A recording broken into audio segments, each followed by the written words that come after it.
everybody, so one thing I've seen a few people asking for is a review of Season 12. I didn't include this season in my defense of the hit era, and I've never really cared for it. However, being the fool that I am, I decided to rewatch it, and upon rewatching it and taking an unhealthy amount of notes, I found there was quite a lot to talk about. First off, let me make something clear. This video is not a defense video, I do not like Season 12. Second, this is not a hate video, I do not think Season 12 is the worst season ever, nor do I hate you if you enjoy it. This video exists to be a fair critique of Season 12, particularly from a writing standpoint. We'll be going over episodes, characters, and as I write this script, I know that I'm going to have to talk about the animation at some point. So subscribe to boost my ego, and let's talk about Season 12. Part 1. Context. I think to understand any season, it can help to know a bit about what was happening behind the scenes of the show at the time. Season 12 is certainly no exception. Season 12 aired in 2008, and was the first foray of the show into CGI. The idea was that there would be the model engines and sets as normal, but in shots focused on specific characters, they would have their faces animated with motion capture animation.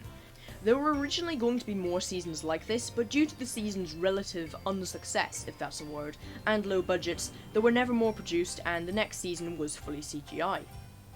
Another important thing to note is that this was Sharon Miller's first season as head writer. She had worked on the show since season 9, but here was where she really began to take over the writing process, hence the presence of a lot of rhyming in this season.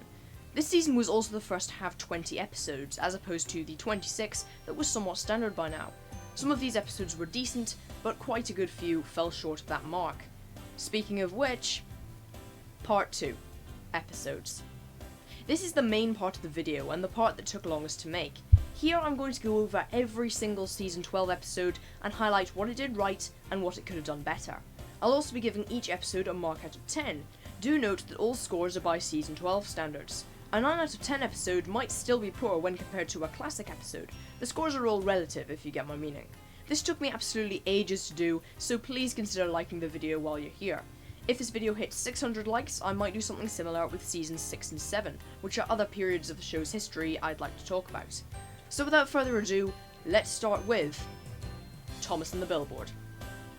Thomas and the Billboard was, honestly, a poor start to the season. Like a few episodes at the outset of the season, this story has a very childish plotline. It's little more than friendship drama, and the whole Thomas against Diesel thing felt very much forced. They're both out of character here. Diesel isn't evil, and it would be hard to call Thomas mildly likeable. However, my main problem with the story is how convoluted it is. There's a lot of travelling back and forth, and unlike Something in the Air, which is another story with a lot of travelling, it doesn't work. The Three Strikes formula was also forced in where it simply wasn't needed. If there's one saving grace of the episode, it's that the crash was semi-decent. A 3 out of 10, certainly not a good start. Steady Eddie. Before I begin to talk about the writing here, I feel like I do need to give a mention to the disturbing animation in this episode. I'll be talking more about this later on, but this episode is a primary episode of why one does not simply watch Season 12 and not die inside. I'm going to start by talking about the positives. This episode is an improvement on Thomas and the Billboard, at the very least. The idea of Edward chasing a water wheel to stop it being scrapped is a tremendously fun one, but I didn't feel it was used to its full potential. Rather than the feeling of excitement as Edward chases the wheel down, what we got felt kind of half-baked and a little lackluster. Still, I give points to the concept and also the render of the smelter's yard, which was nice to see a few times this season. The main problem I have with this episode is Edward himself. In this episode, he is way too much of a show-off. The role he plays here would have been much better suited to James, so much so that I wonder if Miller only used Edward for the sake of a rhyming title. A 5 out of 10. An improvement, but still far from good. Rosie's Funfair Special. Here we come to the first alright episode on the list. Don't get me wrong, I don't love this episode, but things are looking a bit more up now. First off, it was good to see Rosie in a lead role again, and pairing her with Emily was a pretty smart choice.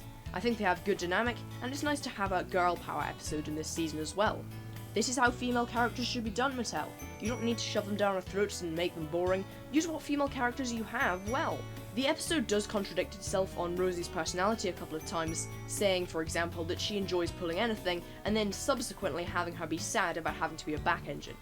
The animation also falls flat here again, but the moral is strong and Stepney also returned. To be fair, I feel he deserved better, but his crash was at least decent. 6 out of 10, nearing a 7. Mountain Marvel. I don't know how to feel about this episode. Everything in my gut tells me I should dislike it. The three strikes formula was used here, and some of the dialogue was a little poor, but at the same time, this episode has a lot to like when compared to the other episodes in this season. First off, Proteus. In my opinion, episodes like this are normally at their finest when they add lore to Sodor, and this episode does that by reintroducing the concept of Proteus, the Skarloey Railway's own magical engine. We've seen this concept being played off Peter Sam before, so he was also the ideal choice for the lead role. The animation isn't awful in this episode either, and it was nice to see an engineer actually fix Peter Sam's brakes in a small touch of realism. These are all small things, but overall they add up to make something half decent. 8 out of 10. Henry gets it wrong. And just when things are looking good again, we get a really poor episode. I like to retitle this episode, It Gets Henry Wrong, because he is so out of character here. His plan to block the wishing tree to prevent it from being cut down is a really childish one. And right through the episode, Henry is stupid, childish, naive, and selfish. I guess it was nice to see Salty again, and the Sodor wishing tree isn't the worst of the gimmicky hit concepts, but even so, this episode does not rank highly in the season. Much like Thomas and the Billboard, the plotline is very contrived and forced, and doesn't work with the characters presented in the slightest. This is a 2 out of 10 from me. Heave-ho Thomas. Again, I don't know how to feel about this episode. A lot would say it's the best of the season, but I disagree. I'll talk more about Hank later, but suffice to say for now that I find him painfully average. This is another Three Strikes formula episode which does really pull it down, and the rhyming made a reappearance, but there are some decent aspects too. Thomas's character isn't half bad here, and the island looks pleasantly industrial with no gimmicky locations. Most of what I would want to say about this episode revolves around Hank, but as I said, there's a section for characters later. For now, it's a 5 out of 10. Toby's Special Surprise. This episode is very mediocre, even by Season 12 standards. Toby is very out of character here, but one thing I'll say for this episode is that it uses past events very strongly to add to the story, something we don't see much of this season. This is another Three Strikes formula episode, but at least the strikes are a little different, unlike in other episodes. It was nice to see Whiff here again, but I refuse to use that as justification for otherwise poor episodes. People seem to gush over Gordon and the engineer for bringing the Scottish twins back, for example, and yet I personally think that episode is quite convoluted and not the most unique one ever. This episode does add a little lore to Sodor, and since I'm a sucker for that, I'll give this episode a very generous 6 out of 10. Excellent Emily. This episode is really great. First off, the weather and model design here is really strong, and Emily certainly has the best CGI face render of Season 12. The water physics isn't poor here either. My friend Logan wrote a post about this episode on his blog, amongst some other tidbits of reviews and news. There'll be a link to that in the description. He summarises why this episode is great really well. The Three Strikes formula is used perfectly here, which is what Logan highlights. Emily is given advice 3 times, in different ways, and also reacts differently to it. Seriously, just go and read the blog post. Emily is also in character this episode. I feel like the flawed protagonist role really works well with her here. Also, why is Duck's face so small this season? It's beyond unsettling. The music in this episode is also above average. Emily's hit era theme is another great one. I have also decided that this shot is perhaps my favourite of the season. Fantastic camera angle and shot composition there. I'm going to give this episode an honest 10 out of 10. Again, remember that this is relative to the season. This is a decent episode, but still has nothing on the likes of the classics. The Party Surprise. Another alright episode. Colin is a pretty one-note character, but he has a big nose, so there is at least some unique character design there. That's a sentence I never thought I'd say, but back to the episode. Freddy's character here is expanded upon well from his debut appearance, and the wharf looks fantastic in the snow as well. The situation is perhaps a little forced, but it's the kind of confusing shenanigans that friends often get up to in real life. Bad communication, bad planning, but in the end a fun memory. That being said, this is a fairly bog-standard Three Strikes episode in most other ways, and I think it would have benefited from some more characterization for Colin. I'll give it a 7 out of 10, almost a 6 though. Saved You. Halfway through the season, this episode is honestly another poor one. It's a very formulaic episode, and even the quote-unquote rescues Thomas makes are all devoid of tension. This episode is just incredibly dull, so much so that it makes it almost unbearable. I have very little to say about this episode. It tries to stuff in as many fan service characters as it can, and it just doesn't improve the story one bit. Watching Thomas learn from his mistakes here has no impact on the audience because we know that by the next episode, he'll be back to his stupidly childish ways. A 2 out of 10. barely. Duncan and the hot air balloon. This is an episode that I'm oddly fond of. It's kind of stupid and certainly not a great episode objectively, but I find Duncan's shenanigans here marginally more amusing than Thomas's in the many previous episodes.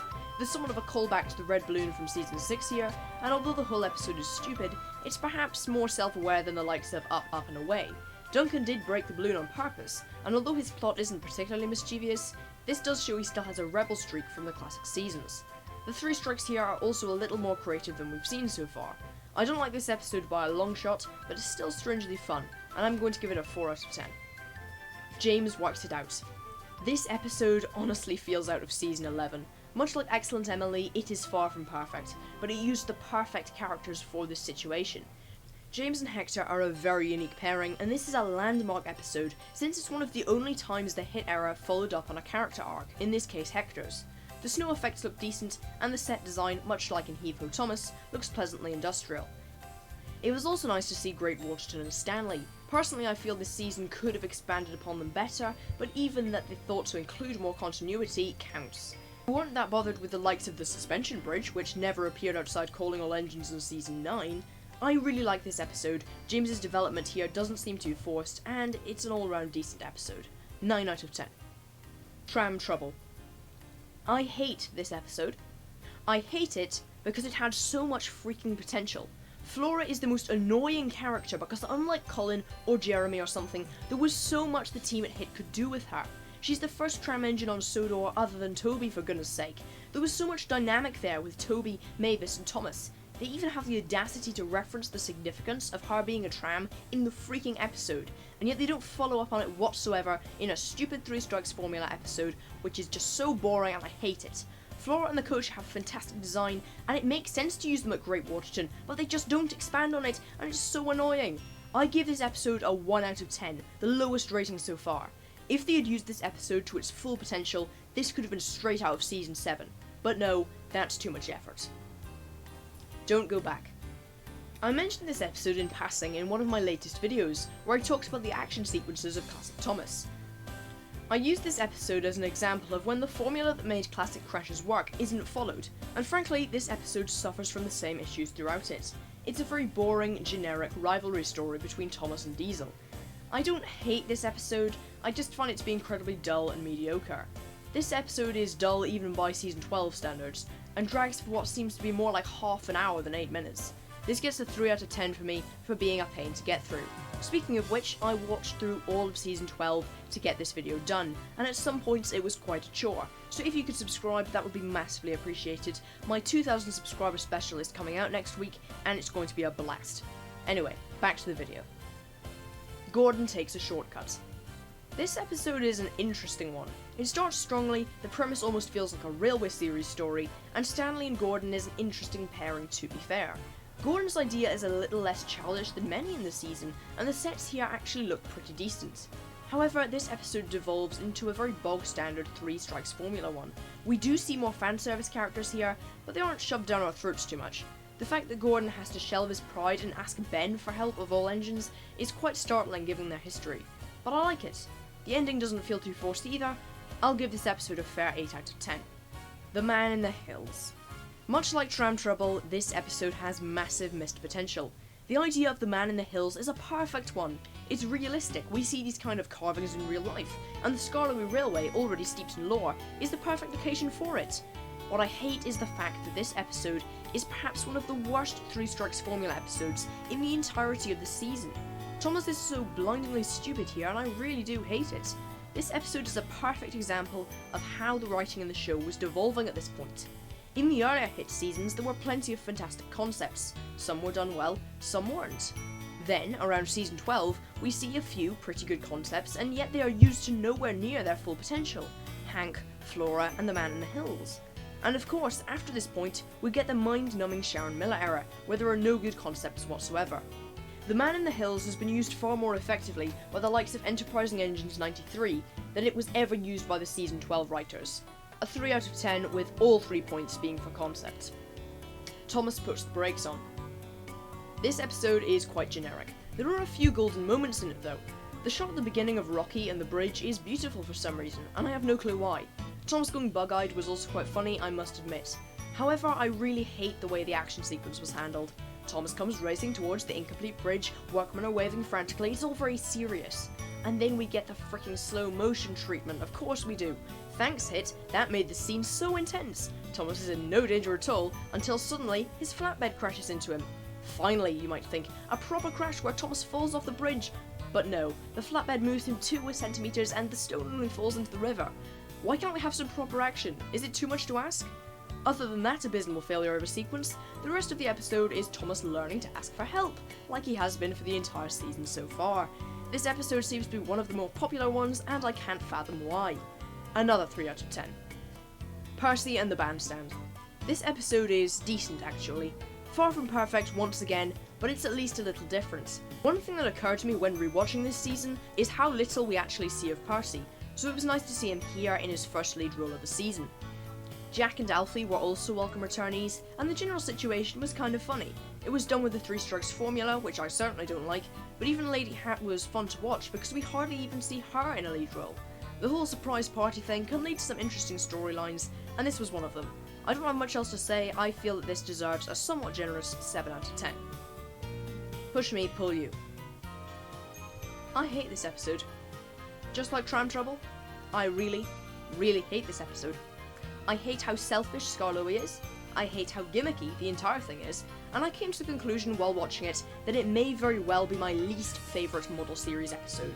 Yes, even worse than Edward Strikes Out. Yes, even worse than Thomas's freaking frosty friend.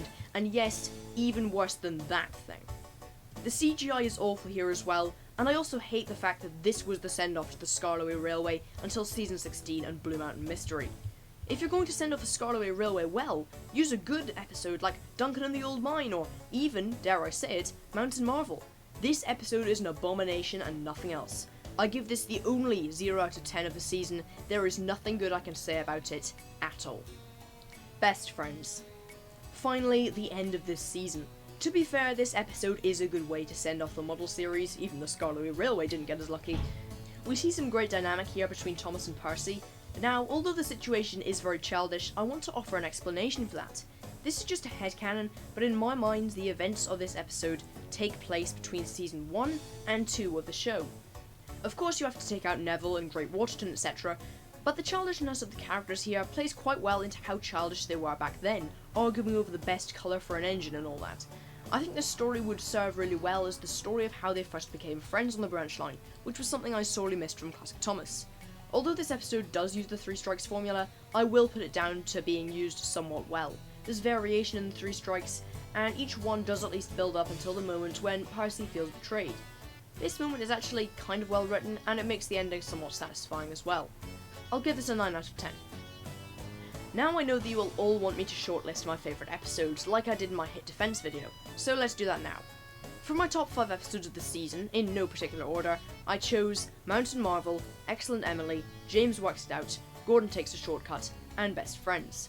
Of those episodes, Excellent Emily is a clear winner, but James Works It Out and Best Friends are also strong contenders. So overall, I don't really like the episodes of this season. There are only 4 or 5 which I might call decent, and only 1 or 2 I might call good. However, I feel that in a season like Season 12, this makes the better episodes shine even brighter. Everything else. So I'm at 3,851 words in my script right now, and I still don't feel like I've talked enough about the new characters this season. Let's start with Colin, since he's the easiest to unpick my thoughts on. Colin is a nothing character.